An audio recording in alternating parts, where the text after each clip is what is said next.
அனைவருக்கும் வணக்கம். மகர ராசிக்காரர்களுக்கு கிரகணத்தன்று சூரியன் வலுவிழக்கிறாருங்க. வருகின்ற 21ஆம் தேதி சூரிய கிரகணத்தன்று சூரியன் வலுவிழக்கும் தருணமாக கிரகணம் அமைந்திருக்கிறது. அந்த வேளையில் எளிய பரிகாரங்களில் மகர ராசிக்காரர்கள் தங்களுடைய வாழ்க்கையை வளமானதாக மாற்றிக்கொள்ளக்கூடிய வகையில் வீட்டில் உள்ள இந்த 4 பொருட்கள் போதும் வளமான வாழ்க்கையாக மாற்றிக்கொள்ளலாம். அப்படி என்ன 4 பொருட்களை பயன்படுத்த வேண்டும், கிரகணம் நடைபெறக்கூடிய நேரத்தில் என்ன செய்ய வேண்டும், என்ன செய்யக்கூடாது என்பதை சற்று விரிவாக பார்க்கலாம் வாங்க. பொதுவாக சூரிய கிரகணம், சந்திர கிரகணம் என்பது மற்ற கிரகங்களின் இயக்கத்தை பாதிப்பதோடு மட்டுமல்லாது நிழல் கிரகமான ராகு கேதுவின் பழிவாங்கல் நிகழ்வாக பார்க்கப்படுகிறது. சூரியனை பழிவாங்க சூரிய கிரகணமும், சந்திரனை பழிவாங்க சந்திர கிரகணமும் நடைபெறுகிறது. அப்படி நடைபெறக்கூடிய வேளையில் இறைவனின் ஆற்றலும் வலுவிழக்கும் தருணமாக பார்க்கப்படுகிறது. எனவேதான் ஆலயங்கள் கிரகணத்தை முன்னிட்டு முன்கூட்டியே பூட்டப்படும்.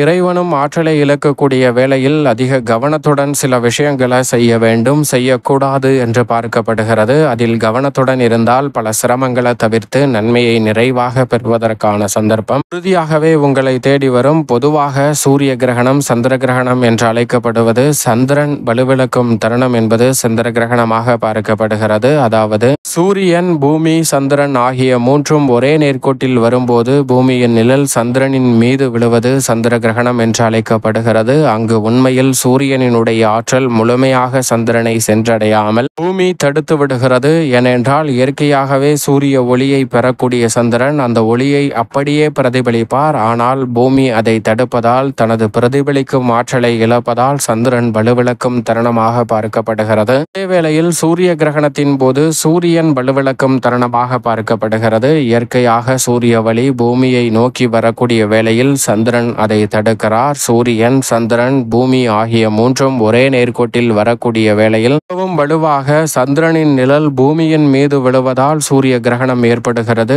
உண்மையில் அந்த நேரத்தில் சூரியன் வலுவிழக்கிறாரா என்றால் நிச்சயமாக இல்லை. ஆனால் நாம் வசிக்கக்கூடிய இந்த பூமியில் இருந்து பார்க்கும்போது சூரியனுடைய ஆற்றல் முழுமையாக பூமியை வந்தடையாமல் சந்திரன் நடுவில் அந்த ஒளியை தடுத்து விடுகிறார். எனவே சூரியனின் ஆற்றல் முழுமையாக பூமிக்கு கிடைக்க இயலாத தருணத்தை தான் சூரியன் வலுவிழக்கும் தருணம் என்று அழைக்கப்படுகிறது. உண்மையில் சூரியன் வலுவிழக்கிறாரா என்றால் நிச்சயமாக இல்லை. சூரியனுடைய ஆற்றல் கிடைக்க இயலாத அமைப்பாக இருப்பதுதான் இந்த நிகழ்வாக பார்க்கப்படுகிறது. எனவே இந்த தருணத்தில் சற்று கவனத்துடன் இருங்க. இதுபோன்ற தருணங்களில் சில விஷயங்களை நாம் மேற்கொள்ளாமல் இருந்தால் பல சிரமங்களை தவிர்த்து நன்மையை நிறைவாக பெற்றுக்கொள்வதற்கான வாய்ப்பும் சந்தர்ப்பமும் உறுதியாகவே நம்மளுடைய வாழ்வில் நிறைவாக கிடைக்கும். அதிலும் மகர ராசிக்காரர்களுக்கு இந்த வேளையில் நிலைகளின் அமைப்பு எப்படி இருக்கிறது என்று பார்க்கும்போது மிகவும் வலுவாக பாக்கியஸ்தானம் என்று சொல்லக்கூடிய 9ஆம் இடத்தில் சூரியனும் சந்திரனும் இணைந்திருக்கின்றனர். அந்த வேளையில் 9ஆம் இடத்தின் அதிபதியான புதன் அங்கு உச்சம் பெற்றிருக்கிறார். 3 கிரகநிலைகள் சூரியன், சந்திரன், புதன் ஆகிய 3 கிரகநிலைகளும் 9ஆம் இடத்தை வலுப்படுத்துவது, பாக்கியஸ்தானத்தை வலுப்படுத்துவது பல வகையில் நன்மையும் முன்னேற்றமும் எதிர்பார்ப்பதை காட்டிலும் சிறப்பாக கூடக்கூடிய அதிர்ஷ்டமான வாய்ப்பையும் சந்தர்ப்பத்தையும் இந்த வேளையில் ஏற்படுத்தி கொடுக்க போகிறது. எனவே எதிர்பார்ப்பதை காட்டிலும் பல காரிய தடைகளையும் சிரமங்களையும் தவிர்த்து முன்னேற்றத்தையும் நிச்சயம் நிறைவாக அள்ளி கொடுக்கக்கூடிய வகையில் பல்வேறு வகையான நல்ல வாய்ப்புகளும் சந்தர்ப்பங்களும் இந்த வேளையில் உங்களை தேடி வருகிறது. அதோடு மட்டுமல்லாது இந்த வேளையில் நினைப்பதை காட்டிலும் மிகவும் அபரிவிதமான மாற்றத்தை ஏற்படுத்தக்கூடிய அமைப்பில் அஷ்டமத்தில் கேது வலம் வருகிறார். அவருடன் சுக்கிரன் இணைந்திருக்கிறார். அஷ்டமத்தில் சுக்கிரன் மற்றும் கேது இணைந்திருப்பது சற்று சாதகமற்ற அமைப்பாக உறுதியாகவே பார்க்கப்படுகிறது. தனஸ்தானமாகிய 2ஆம் இடத்தில் ராகு வலம் வந்து கொண்டிருக்கிறார். எனவே கூடுதல் கவனத்துடனும் விழிப்புணர்வுடனும் இருப்பது நல்லது. ராகு தனஸ்தானத்திலும் கேது அஷ்டமத்திலும் இருப்பதால் இந்த வேளையில் கூடுதல் கவனத்துடன் இருங்க. அதே சமயம் வெற்றிக்கே உரித்தான 3ஆம் இடத்தில் ராசியின் நாதரான சனி வலம் வருகிறார். வக்ரம் பெற்றிருந்தாலும் சிறப்பான மாற்றத்தை உறுதியாகவே உங்களுடைய வாழ்வில் அள்ளி கொடுக்க போகிறார். ருணரோக சத்துருஸ்தானமாகிய 6இல் குரு வலம் வந்து கொண்டிருக்கிறார். இப்படிப்பட்ட இந்த வேளையில் மிகவும் வலுவாக கர்மஸ்தானம், தொழில் ஸ்தானம், ஜீவனஸ்தானம் என்று சொல்லக்கூடிய இடத்தில் ராசியின் உச்ச அதிபதியான மங்களக்காரகன் என்று அழைக்கக்கூடிய செவ்வாய் வலம் வருகிறார்.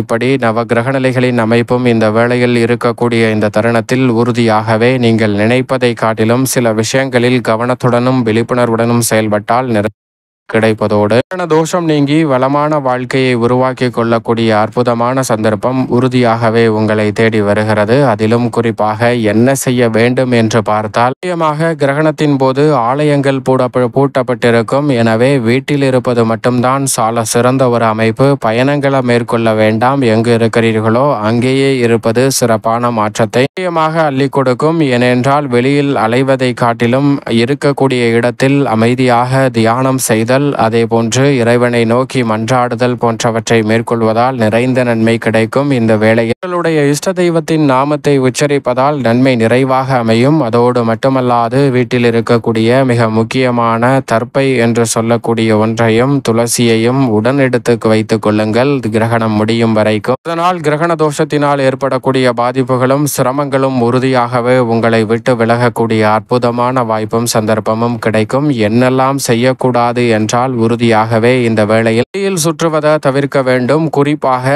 கிரகணத்தை வெறும் கண்களால் பார்ப்பதை தவிர்த்திட வேண்டும். சூரிய கிரகணம் என்பது சக்தி வாய்ந்ததாக இருப்பதால் சூரிய ஒளி கதிர்கள் கண்களில் பாதிப்பை ஏற்படுத்தலாம். சமயம் சூரிய கிரகணத்தை பார்க்க வேண்டும் என்றால் நிச்சயமாக நவீன உபகரணங்களை பயன்படுத்தி பார்க்கலாம். அதனால் எந்த விதமான பிரச்சனையும் இல்லை. அதே சமயம் தேவையற்ற பயணங்களை மேற்கொள்வது, வெளியில் சுற்றுவதை உறுதியாக தவிர்ப்பது நல்லது. அந்த நேரத்தில் மிக முக்கியமான பணிகளில் ஈடுபட்டு கொண்டிருப்பவர்கள் அவர்களுடன் தேவையற்ற வாக்குவாதம், சண்டை சச்சரவு போன்றவற்றை மேற்கொள்ளாமல் இருப்பது நன்மையையும் முன்னேற்றத்தையும் நிறைவாக அள்ளி கொடுக்கும். நீங்கள் நினைப்பதை காட்டிலும் பல சிரமங்களை உங்களுடைய வாழ்வில் இருந்து உறுதியாகவே விலக்கி நன்மையை நிறைவாக ஏற்படுத்தி கொடுக்கும். காய்கறிகள் வெட்டுதல், உணவு சமைத்தல் போன்ற பணிகளை நிச்சயமாக மேற்கொள்ளக்கூடாது. உணவு சாப்பிடுதல், தண்ணீர் குடித்தல் போன்றவற்றையும் கிரகணம் வரக்கூடிய வேளையில் தவிர்ப்பது நன்மை நிறைந்தவையாக அமையும். அதே போன்று கூர்மையான ஆயுதங்கள், உபகரணங்களை பயன்படுத்துதலை நிச்சயமாக தவிர்ப்பது நல்லதாக அமையும். சுபகாரியங்கள் திட்டமிடுதல், சுபகாரியங்கள் நடத்துதல் போன்ற பணிகளையும்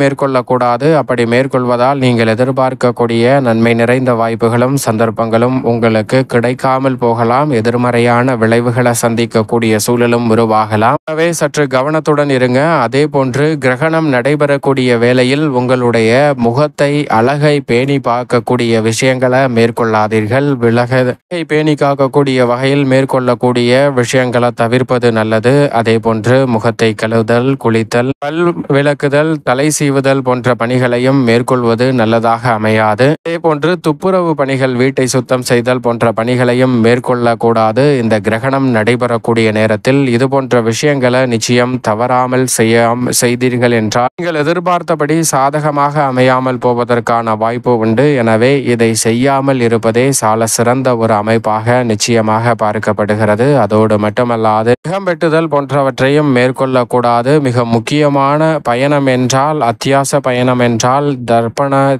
கிரகண தோஷத்தை குறைக்கக்கூடிய தர்ப்பை மற்றும் துளசியை உடன் எடுத்து செல்வது நல்லது. உறுதியாகவே கிரகணம் முடிந்ததற்கு பிறகு குளித்துவிட்டு வீட்டை சுத்தம் செய்துவிட்டு வீட்டில் இருக்கக்கூடிய தண்ணீரில் சிறிதளவு மஞ்சளை சேர்த்து வீடு முழுக்க தெளியுங்கள். அதனால் கிரகண தோஷம் முற்றிலுமாக விலகி வளமான வாழ்க்கை உங்களை தேடி வரும். கிரகணத்தின் போது 2 பொருட்களையும், கிரகணம் முடிந்ததற்கு பிறகு 2 பொருட்களையும் பயன்படுத்துவதால், எளிய 4 பொருட்களை பயன்படுத்துவதால் கிரகண பாதிப்புகள் விலகி நன்மையும் முன்னேற்றமும் நிறைவாக கிடைப்பதோடு வளமான வாழ்க்கை அமையக்கூடிய வாய்ப்பும் சந்தர்ப்பமும் உங்களை தேடி வலுவாக வருகிறது. சரியாக பயன்படுத்திக் கொள்ளுங்கள்.